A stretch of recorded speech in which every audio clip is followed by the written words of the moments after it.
notice that she can sneak up on you very quietly. There's that great, lovely, triangular shape. She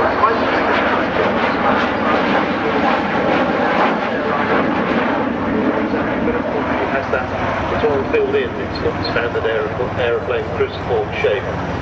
The Americans used to refer to her as the aluminum overcast because it goes dark when she flies over. And she was amazingly successful during the Cold War days when she was being part of the nuclear deterrent. Was a nuclear bomber originally.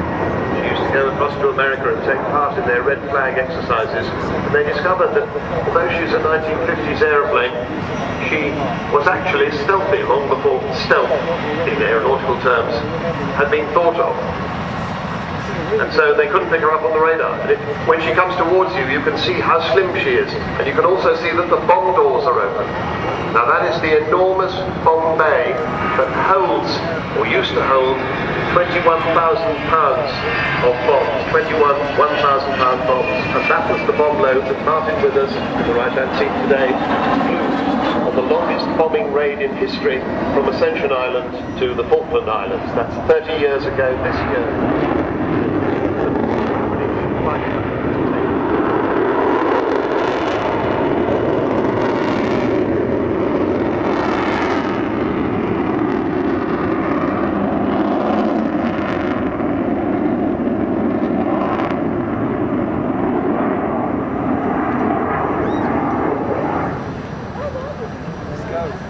As manoeuvrable as a fighter.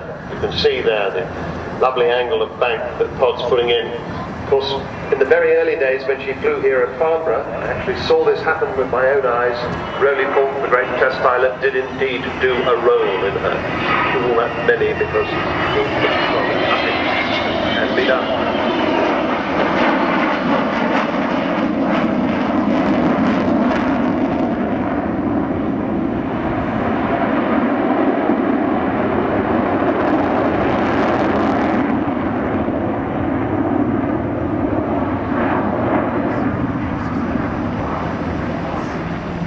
Of course, to get this aeroplane to the state she is today, she retired from the Royal Air Force in 1993, and everybody thought that was the last time we'd see the Vulcan. She was immensely popular even then.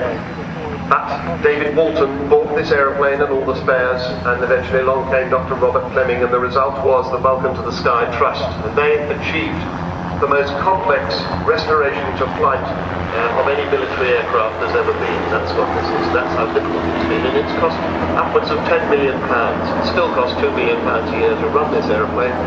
There's been enormous support from the industry, from CAA, from all sorts of aviation companies, particularly Sir Jack Hayward and Eddie Forrester of Aerobytes, Marshall Aerospace, AD Holdings, BAE Systems, EADS, Goodrich, Judd Power, Kearsley Airways, Meggitt, Messier Doughty, Rolls-Royce, and Serco. But most of all, she's been contributed to by you. And as she comes in with her wheels down, she won't be landing this time. She flies over our heads. She's doing a lowish overshoot.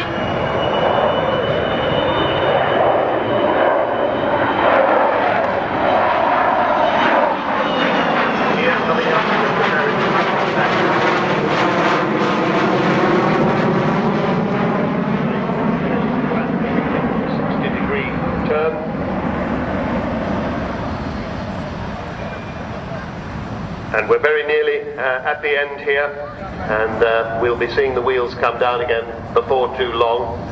I said a 360-degree turn. I was slightly behind myself. She'd already done that. But anyway, if you have not been down to the Vulcan village, which is